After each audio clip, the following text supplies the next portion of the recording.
সহজ সরল না হলে ভগবানকে পাওয়া যাবে না, মা তাকে পাওয়া যাবে না। একজন এখানে জেঠু, তিনি আপনারা শুনেছেন ঘটনাটা, তবুও তিনি শোনার একটু বাসনা রেখেছেন, কারণ তিনি বয়স হয়ে গেছেন। তার কথা অমান্য করে আমি স্টেজ থেকে নেমে যেতে পারবো না। তিনি বলেছিলেন, মা চৈতালি তুমি একটু ওই যে ভোলার গল্পটা আছে একটু ছোট্ট করে বলো, শুনতে খুব ভালোবাসি। তাই এই ঘটনার পরিপ্রেক্ষিতে সেই যে সহজ সরল একজন ভক্ত ছিলেন উত্তর ভারতে, তার নাম হচ্ছে ভোলা। তিনি এতই ভোলা, এত সহজ, এত সরল, তার মা নেই, বাবা নেই, ভাই বোন, দাদা দিদি কেউ নেই। তিনি কিভাবে বেঁচে থাকতো? কোনো কাজ অন্য কোনো চাকরি টাকরি করতেন না, শুধুমাত্র গ্রামে কোনো অনুষ্ঠান হলে বিনা নেমন্তন্নে চলে যেতেন। আর ওই অনুষ্ঠানে ঝাড়ু দেবে, জল আনবে, পাতা আনবে, কাঠ আনবে, যা যা কাজ সে নিজে করবে, বিনিময়ে শুধু পেট ভরে খাবে, আর কিছু চাই না ভাই। কিন্তু গ্রামের মানুষ অতিষ্ঠ হয়ে গেছে, কারণ তিনি খেতে বসলে মিনিমাম 70 থেকে 80টা লুচি খায় আর 150 পিস রসগোল্লা খায়। কেউ তাকে ভয়ে নেমন্তন্ন করে না, ঘাড় ধাক্কা দিয়ে বার করে দেয়। সেই মনের দুঃখে অভিমানে ঘর বাড়ি জমি জমা ছেড়ে দিয়ে ভোলা চলে যাচ্ছে, আমি আর এই গ্রামে থাকবো না। ঘর ছেড়ে দিয়েছে, জমি ছেড়ে দিয়েছে ভোলা, হাঁটতে হাঁটতে যাচ্ছে। ঠিক সন্ধেবেলা ডান দিকে একটা মন্দির রয়েছে, ঘন্টা বাজছে। ভোলা এসে মন্দিরের ভেতরে যেখানে গুরুজি বসে আছেন তার পা দুটো ধরেছেন। গুরুজি, গুরুজি। কে রে বাবা তুই? গুরুজি আমার নাম ভোলা। তা বল বাবা কি চাস? না গুরুজি আমাকে আপনার আশ্রমে থাকতে দিন না। তুই আশ্রমে থাকবি? কি মুশকিল, তুই বললেই আশ্রমে। না গুরুজি আপনি চিন্তা করবেন না, আপনার সকাল থেকে রাত্রি পর্যন্ত যত কাজ আপনি আমাকে দিয়ে করাবেন। আমি বাসন মাজবো, আমি কাপড় কাচবো, আমি ঝাড়ু দেবো, আমি জল দেবো, আমি ফুল তুলবো, আপনি যা বলবেন আমি তাই করব। আমাকে 1 টাকাও বেতন দিতে হবে না, শুধু পেট ভরে খেতে দিতে হবে।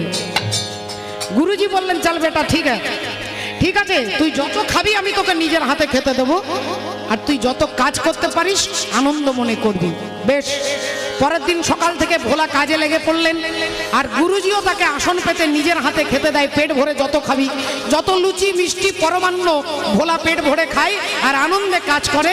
এভাবে চলতে চলতে 2 দিন, 10 দিন, 12 দিন, 14 দিন পেরিয়ে গেছে।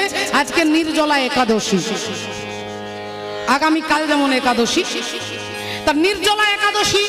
এখন নির্জলা একাদশী পড়ে গেছে, আশ্রমে সবাই নির্জলা একাদশী করে, নামের মালা নিয়ে বসে পড়েছে। ভোলা দেখলো সকাল 10টা বাজে, রান্নাঘর তালা দেওয়া। চুপি চুপি এসেছে গুরুজির কাছে, গুরুজি আজকে রান্নাঘরে তালা দেওয়া, রান্না হবে না? গুরুজি বললেন, শ্রী বিষ্ণু, শ্রী বিষ্ণু, শ্রী বিষ্ণু।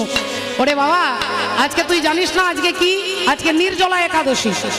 আগে গুরুজি নির্জলা একাদশী মানে কি? না নির্জলা একাদশী মানে জল খাওয়া যাবে না। ভোলাও বলে ফেললো, ঠিক আছে গুরুজি আজকে পেট ভরে ভাত খাবো, জল খাওয়ার দরকার নেই। বললেন, ওরে হতচ্ছাড়া ছেলে, তুই নির্জলা মানে এটা ভেবেছিস? আরে নির্জলা মানে জলও খাওয়া যাবে না। এই যেই এ কথা বলেছে গুরুজির পায়ে ধরেছে, গুরুজি আমি মরে যাব, গুরুজি আমি মরে যাব, আমি না খেয়ে থাকতে পারি না, গুরুজি আমি না খেয়ে থাকতে পারি না, একটা কিছু খাবারের ব্যবস্থা করে দিন গুরুজি, আমি না খেলে একবারে বাঁচতে পারবো না। তা ঠিক আছে, তুই যখন নিজের মুখে সত্যি কথা বলছিস, তা তুই নতুন এসেছিস, তুই যখন নতুন এসেছিস, তুই নতুন এসে তো এত কড়া নিয়ম পালন করতে পারবি না। তোকে এক কাজ করছি, শোন, এই নে 250 আটা নে, 250 আলু নে, একটু ঘি নে, একটু গুড় নে, এগুলো নিয়ে ওই গাছের তলায় গিয়ে উনুন তৈরি করে রুটি করবি, আলু সেদ্ধ করবি, ঘি মাখাবি, গুড় দিবি, তুলসী পত্র দিয়ে রামচন্দ্রকে নিবেদন করে খাবি। ঠিক আছে গুরুজি, এতে হলেই চলবে। সব নিয়ে উনুনের তৈরি করে গাছের তলায় রুটি করে আলু সেদ্ধ করে তুলসী পত্র দিয়ে এবার ভগবানকে ডাকছে। আর যতবার ডাকছে ভগবান আসছে না। রাজা রাম আইয়ে, সীতা রাম আইয়ে, মেরে ভোজন কা ভোগ লাগাইয়ে। রাজা রাম আইয়ে, সীতা রাম আইয়ে, মেরে ভোজন কা ভোগ লাগাইয়ে।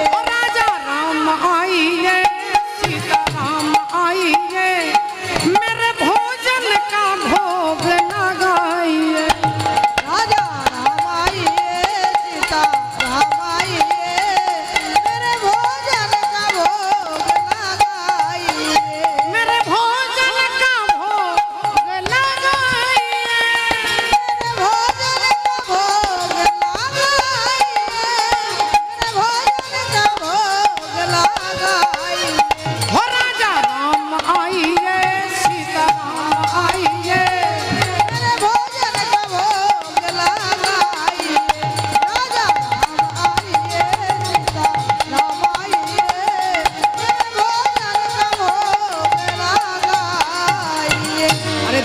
তখন থেকে ডাকছি, আর তোমার খিদে পায় না তা বলে কি আমার পাচ্ছে না? যে আমার তো পেটের মধ্যে পেট জ্বলে যাচ্ছে। আরে তাড়াতাড়ি এসো না, তুমি না খেলে যে গুরুজি পরের একাদশীতে আর কিছু দেবে না।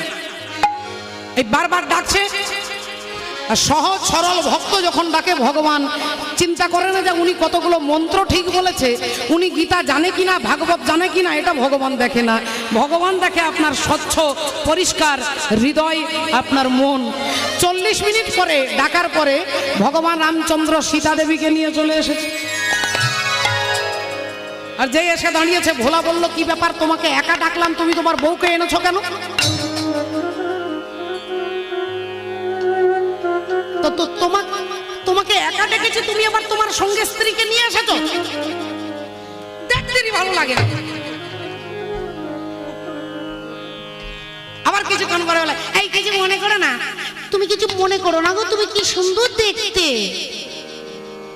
যাক, আমি আজকে কিছু বলে ফেলেছি, কিছু মনে করো না। এবারে এনেছো, পরের বারে কিন্তু তোমার স্ত্রীকে আনবে না।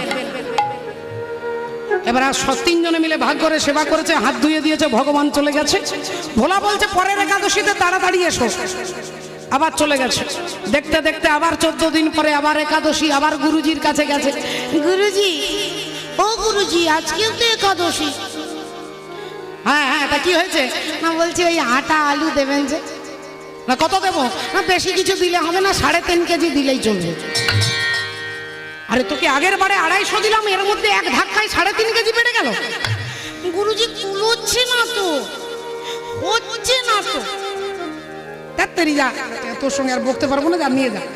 3.5 কেজি আটা নিয়েছে, 2.5 কেজি আলু নিয়েছে, ঘি এনেছে, গুড় এনেছে, সবকিছু এনে আবার রুটি করে ভগবানকে নিবেদন করছে। আবার ভগবানকে ডাকছে। 30 মিনিট পরে ভগবান রামচন্দ্র একা নয়, সঙ্গে সীতা দেবী নয়, হনুমানকে নিয়ে চলে এসেছে। ভোলা বলল, কি ব্যাপার, তুমি এক একজন ক্যান্ডিডেট বাড়িয়ে যাচ্ছ, তা তুমি কি আমার ভাষাটা বুঝতে পারছো না? এবার তুমি এরকম পরপর যদি বাড়িয়ে দাও, এতে তো আমার কুলোচ্ছে না। তুমি কোনো কথা শুনতে চাও না। আবার একটু বকাঝকা করার পরে বলছে, এই তুমি কিছু মনে করো না, আচ্ছা ঠিক আছে, এবারে এনেছো, পরের বারে আনবে না। আবার রুটি 4 জনে মিলে ভাগ করে সেবা করেছে, আবার হাত ধুয়ে দিয়েছে, চলে গেছে।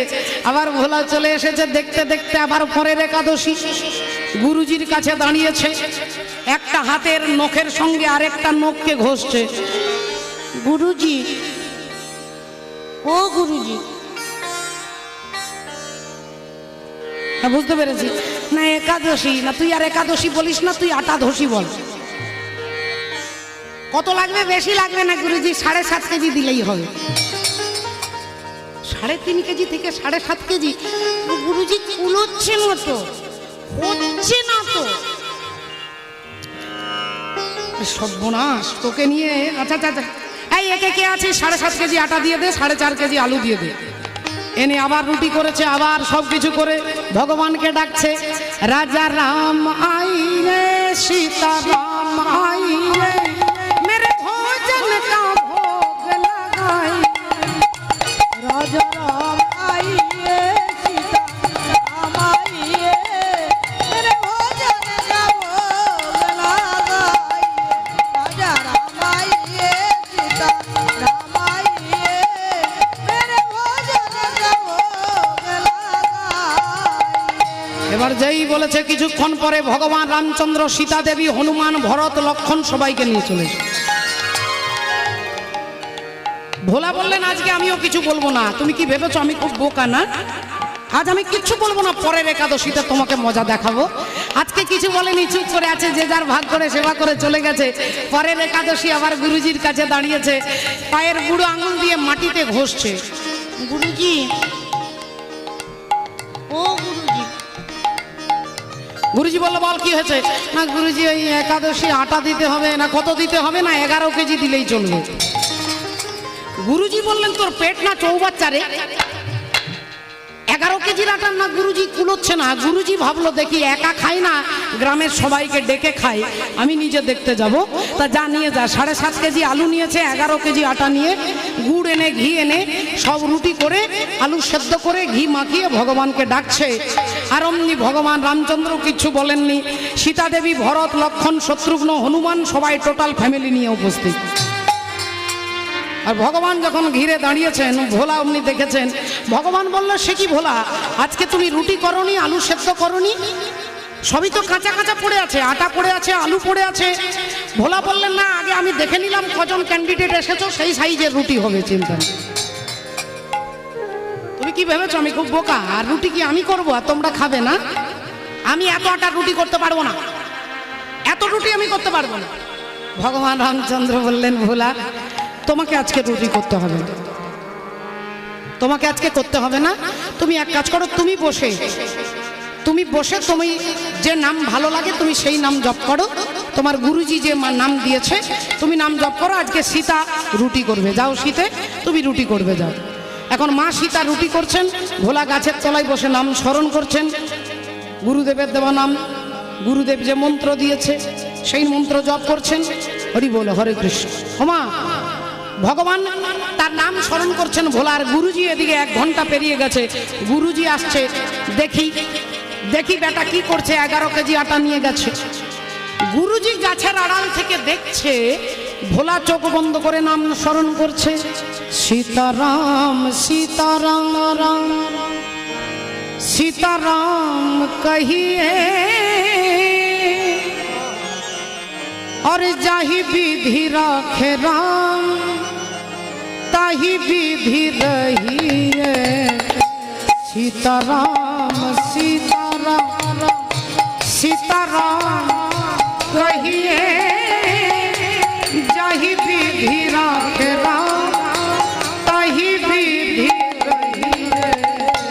सीताराम सीताराम।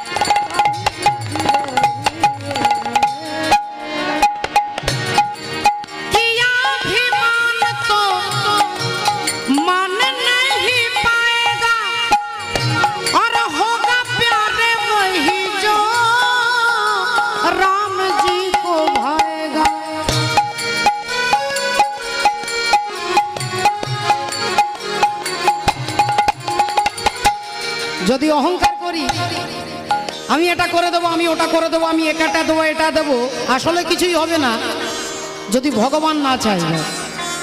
রাবণের ভাই ছিল কুম্ভকর্ণ, আর কুম্ভকর্ণ অনেকদিন প্ল্যান করে আছে যে আমি সাধনা করব, আর ব্রহ্মা যখন আমাকে বর দিতে চাইবে আমি বলবো আমি ইন্দ্রের আসনটা চাই, আমি ইন্দ্রের আসন চাই। এটা আগে থেকে প্ল্যান করা আছে কুম্ভকর্ণের।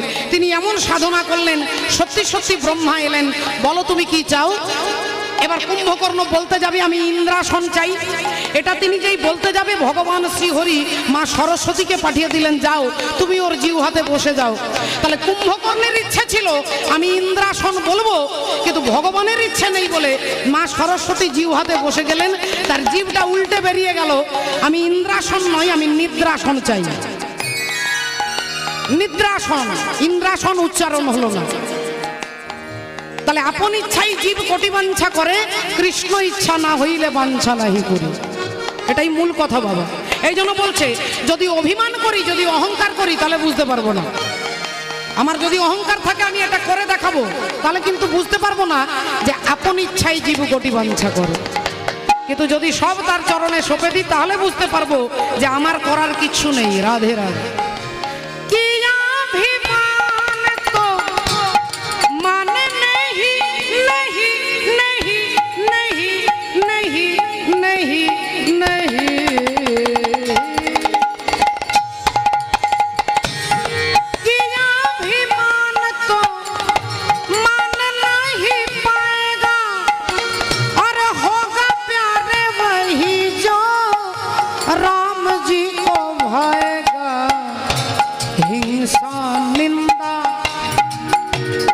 कर्म से डरिए और जाहि विधि राखे राम ताहि विधि रहिए सीताराम सीताराम सीताराम कहिए चाहे विधि राखे राम चाहे विधि रहिए सीताराम सीताराम सीताराम कहिए चाहे विधि राखे राम ताहि विधि रहिए। गुरुजी এসে বলে নাই ভোলাই 11 কেজি আটা নিয়ে এলি আলু নিয়ে এলি এখনো রুটি করিসনি। আগে গুরুজি আজকে আমি পরিষ্কার বলে দিয়েছি আমি রুটি করতে পারবো না। তাহলে না ওই তো মা সীতা রুটি করছে। গুরুজি বললেন কি বললি কি বললি তুই? না গুরুজি ওই যে মা সীতা রুটি করছে আজকে আমি বলে দিয়েছি আমি করতে পারবো না। তুই আমার সঙ্গে ইয়ার্কি করছিস? আমি তোর গুরু আর তুই আমার সঙ্গে এভাবে ইয়ার্কি করে কথা বলছিস? আগে না গুরুজি আমি তো ইয়ার্কি। চুপ কর গুরুদ্রোহী দুরাচারী, সত্যি করে বল সত্যি করে বল তুই আটা আলু এনে কি করেছিস? আগে গুরুজি আমি তো সত্যি বলছি আমি রুটি করিনি মা সীতা রুটি করছে। মিথ্যেবাদী। গুরুজি আমি আপনাকে মিথ্যে কথা বলছি না গুরুজি, আমার কথা যদি বিশ্বাস না হয় আপনি নিজের চোখে দেখুন না দেখুন না ওই তো মা সীতা রুটি করছে দেখুন না। গুরুজি তাকাচ্ছে কোথায় কোথায়? গুরুজি ওই তো। আচ্ছা কাল সকালে তোকে ঘাড় ধাক্কা দিয়ে আমি টেনে বার করে দেবো। আমার কাছে দাঁড়িয়ে তুই মিথ্যে বলছিস আর তোকে আমি ছেড়ে দেবো? গুরুজি এই আপনার পায়ে হাত দিয়ে বলছি গুরুজি, এই পায়ে হাত দিয়ে বলছি আমি আপনাকে মিথ্যে কথা বলিনি গুরুজি, আমি আপনাকে মিথ্যে কথা বলিনি গুরুজি। আর যেই ভোলা গুরুজিকে ছুঁয়ে দিয়েছেন যেই ছুঁয়ে দিয়েছেন অমনি দেখে স্বয়ং ভগবান দাঁড়াইয়ে আছে। দেখে স্বয়ং ভগবান দাঁড়ায়ে আছে, স্বয়ং ভগবান দাঁড়ায়ে আছে, স্বয়ং ভগবান দাঁড়ায়ে আছে। ভক্তের হৃদয় মন্দির আলো করে স্বয়ং ভগবান দাঁড়ায়ে আছে, হৃদয় মন্দির আলো করে। স্বয়ং ভগবান দাঁড়ায়ে আছে, হৃদয় মন্দির আলো করে। বলি আর কি তারে মারতে পারে? হৃদয় মন্দির আলো করে, আর কি তারে মারতে পারে? হৃদয় মন্দির আলো করে, ভক্তকে কৃপা করবে বলে।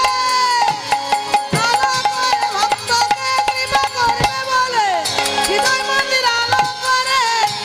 স্বয়ং ভগবান দাঁড়ায়ে আছে।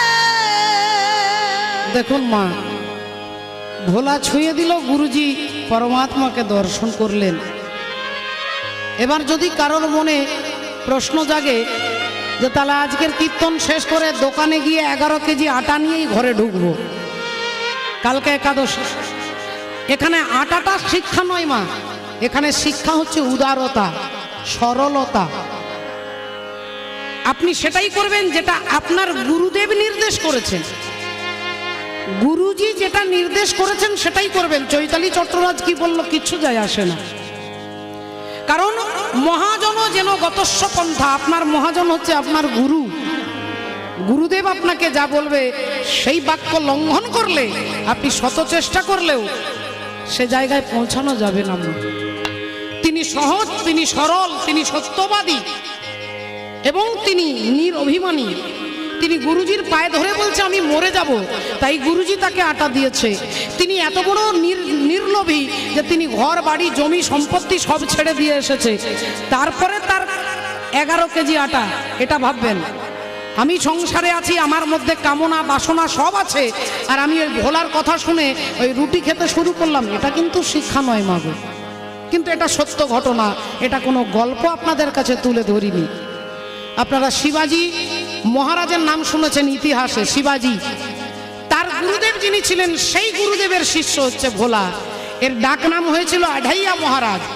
হিন্দিতে আড়াইকে আড়াই ভাই বলে, ঢাই ঢাই রুপিয়া মানে 2.5 টাকা।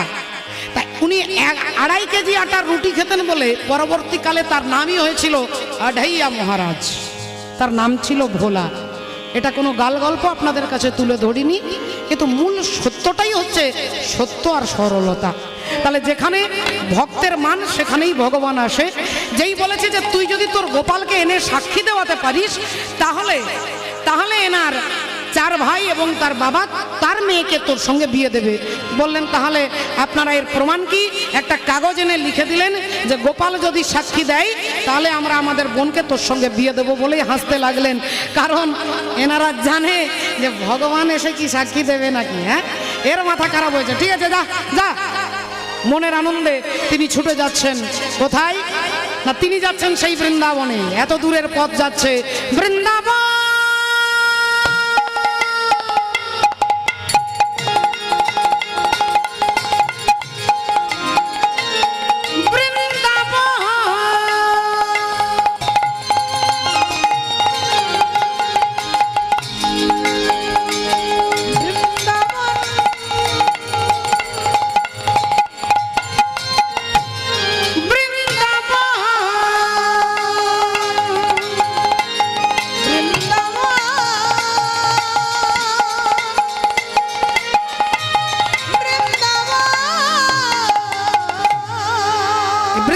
বৃন্দাবন বৃন্দাবন বলতে বলতে 100 দিন সময় লাগলো। 100 দিন, 3 মাস 10 দিন।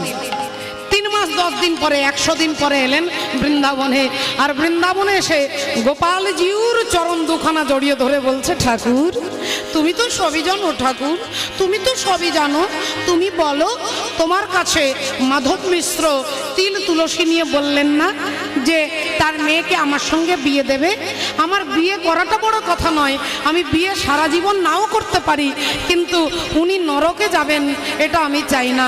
ঠাকুর তুমি বলো তুমি সাক্ষী আছো কিনা, তুমি আমার সঙ্গে চলো, তুমি আমার সঙ্গে চলো, তুমি গিয়ে সাক্ষী দেবে, তাহলে ওরা সবাই বিশ্বাস করবে। চলো চলো চলো শ্রী গোবিন্দ আমার কাছে চলো, চলো চলো শ্রী গোবিন্দ আমার কাছে চলো, চলো চলো শ্রী গোবিন্দ আমার কাছে চলো, চলো চলো শ্রী গোবিন্দ আমার কাছে চলো, চলো চলো শ্রী গোবিন্দ আমার কাছে চলো, ওগো চলো চলো শ্রী গোবিন্দ আমার সাথে চলো, চলো চলো শ্রী গোবিন্দ আমার সাথে চলো, আমার হয়ে সাক্ষী দিয়ে আমার কথা বলো, আমার হয়ে সাক্ষী দিয়ে আমার কথা বলো, আমার হয়ে সাক্ষী দিয়ে আমার কথা বলো, বলি নইলে তোমায় ছাড়বো না গো, নইলে তোমায় ছাড়বো না গো, আমি নইলে তোমায় ছাড়বো না গো,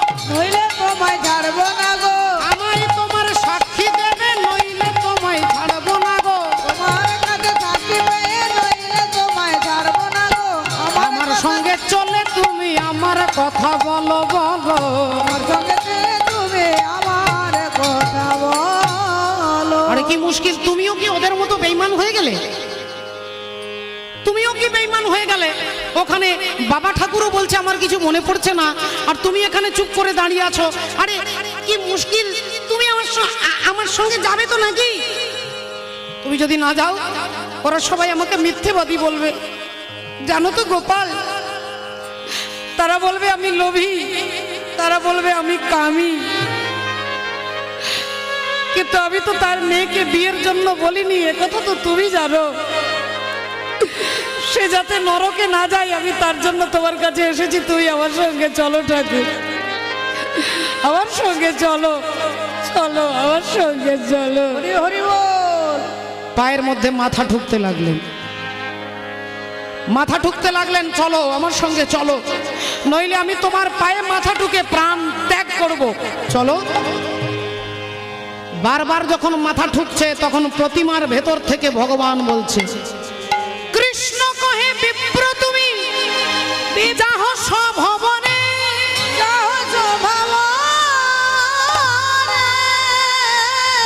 ভগবান বিগ্রহের ভেতর থেকে বলছে, সভা করি আমা তুমি করিহ শরণে, করিও শরণে। তুমি এক কাজ করো মদন, তুমি বাড়ি যাও, বাড়ি গিয়ে সবাইকে ডাকবে, আর আমি আকাশে দৈববাণী করে বলবো যে আমার কাছে মাধব মিশ্র কথা দিয়েছিলেন তার মেয়েকে বিয়ে দেবে, তুমি যাও। কৃষ্ণ কহে বিপ্র তুমি যাহ সভবনে, সভা করি আমা তুমি করিও শরণে। দৈববাণী করে আমি সেই কথা বলিব, তোমার হয়ে আমি সকলের কাছে সাক্ষী দেব। সাক্ষী দেব। তখন বলছেন মদন বলছেন, না না না, এ হবে না, হবে না, এটা হবে না। আরে কেন হবে না? তো তুমি বুঝতে পারছো না, আমি যখন ওখানে গিয়ে তোমাকে ডাকবো, তুমি যখন আকাশে দৈববাণী করবে, তোমাকে তো কেউ দেখতে পাবে না, তখন লোকে হয়তো বলতে পারে যে আমি মাইক বাজিয়ে বলছি, হয়তো আমি কোথাও লুকিয়ে মাইক বাজিয়ে বলছি, এরকম তো ভেবে নিতে পারে। দিয়ে আমাকে আবার তোমার কাছে 100 দিন হেঁটে হেঁটে আসতে হবে, আবার 100 দিন হেঁটে যেতে হবে। তা আমি কি সারা জীবন হাঁটতে হাঁটতেই শেষ করে দেবো নাকি? না, তুমি আমার সঙ্গে চলো, আমার সঙ্গে চলো, আমি আমি আমি কোনো কথা শুনবো না, আমার সঙ্গে চলো। ভগবান বলছেন, আরে বাবা, কৃষ্ণ কহে তুমি এ কথা তুমি কি বলছো? কৃষ্ণ কহে বিপ্র চলে চলে, শুনেছ কখন? কৃষ্ণ কহে বিপ্র চলে, শুনেছ কখন? অর্থাৎ ভগবান বলতে চাইছে যে প্রতিমা কি কোনোদিন চলতে পারে? প্রতিমা এক জায়গায় রয়েছে, এখানে বছরের পর বছর তিনি এখানেই দাঁড়িয়ে থাকবে, এখান থেকে কিন্তু এখানে হবে না। এটা যদিও আমাদের বিশ্বাস, জড় জগতের বিশ্বাস। তাই ভগবান বলছে যে প্রতিমা হয়ে কি চলতে পারে? তা কেউ তো চলতে পারে না, কোনো প্রতিমা চলতে পারে না। তখন মদন বলল, যদি প্রতিমা চলতে না পারে তাহলে প্রতিমা বলছে কি করে? প্রতিমা তো বলতেও পারে না। আপনি 1000 টাকা ডাকলে তার বিগ্রহের ভেতর থেকে কথা বেরোবে না, তা তুমি যদি বলতে পারো তাহলে চলতে পারবে না কেন? ভগবান দেখলেন এই তো ডেঞ্জারাস মাওবাদীর পাল্লায় পড়ে গেছে, এবার কি বলবো? না, তুমি যখন কথা বলতে পারো তখন আমার সঙ্গে যেতে হবে।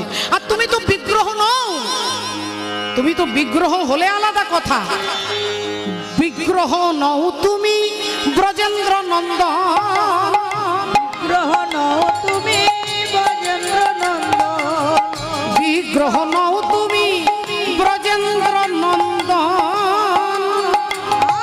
আজ বিগ্রহ নও তুমি ব্রজেন্দ্র নন্দন। ভক্ত লাগি করেছ যে অসাধ্য সাধন, লাগি করে চলে অসাধ্য সাধন, ভক্ত লাগি করেছ যে অসাধ্য সাধন, লাগি করে চলে অসাধ্য সাধন। বিগ্রহ নও তুমি ব্রজেন্দ্র নন্দন, ভক্ত লাগি করো তুমি অসাধ্য সাধন। যেটা কারোর পক্ষে সম্ভব নয় তুমি সেটাই করেছো। তুমি ভক্তের জন্য দাবানল খেয়েছো, তুমি ভক্তদের রক্ষা করার জন্য 7 বছর বয়সে গিরি গোবর্ধন ধারণ করেছো, তুমি ভক্তকে রক্ষা করবার জন্য কালীয় নাগের ওপর মাথায় চেপে নৃত্য করেছো। এতগুলো যদি এত কষ্ট করতে পারো তাহলে তুমি আমার জন্য একটু সাক্ষী দিতে পারবে না? ভগবান বলে, তো আচ্ছা কায়দায় পড়লাম রে বাবা, এবার এর হয়ে আমাকে সাক্ষী দিতে যেতে হবে। তা ঠিক আছে, ঠিক আছে, তুমি যখন বলছো তা চলো আমি তোমার সঙ্গে যাব। তবে একটা কথা, আমি তোমার পেছনে পেছনে যাব, তুমি আমার আগে আগে যাবে। কিন্তু আমি তোমার পেছনে যে যাচ্ছি, তুমি যদি একবারও পিছন ফিরে তাকাও তাহলে কিন্তু আমি আর যাব না, ওখানেই থেকে যাব। তুমি যদি একবার পিছন ফিরে তাকাও, যেখানে আমি থাকবো সেখানেই থাকবো, আর কিন্তু আমাকে নিয়ে যেতে পারবে না। তো মদন বলল, তুমি যে আমার পেছনে যাচ্ছ কি যাচ্ছ না এটা আমি জানবো কি করে? তা আমাকে তো আমার সন্দেহ যখন হবে আমি তো পিছন ফিরে তাকাবই।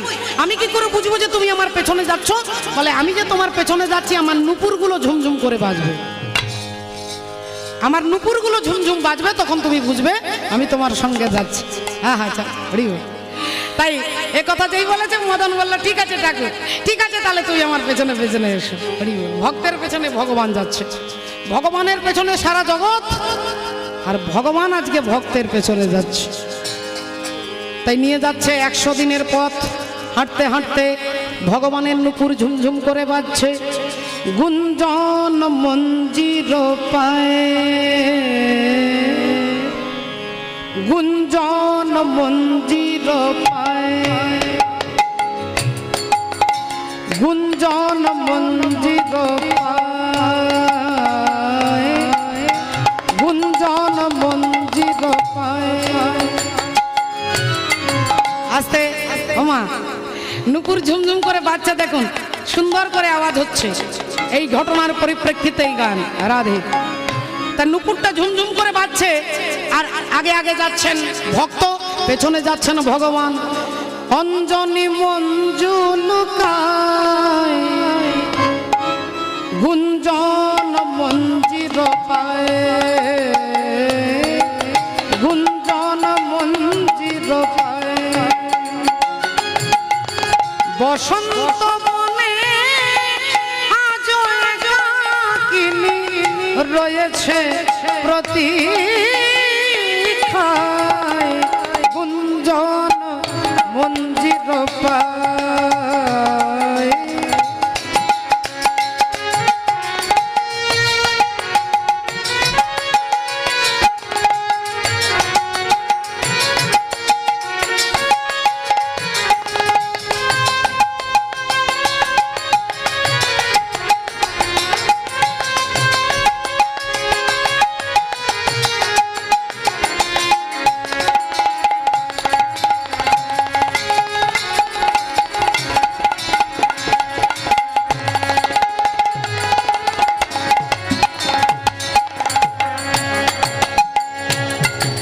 বাঁশির ধ্বনি যে হাই গো অভিমানে কেঁদে যায়,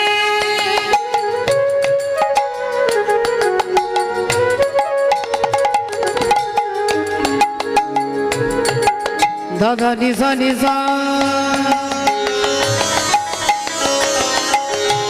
ধানি পাধানি রে সারে, দাদা নিসা রে গামা গা সাগা পাগা মারে নিরে মাগা সরে মা পানি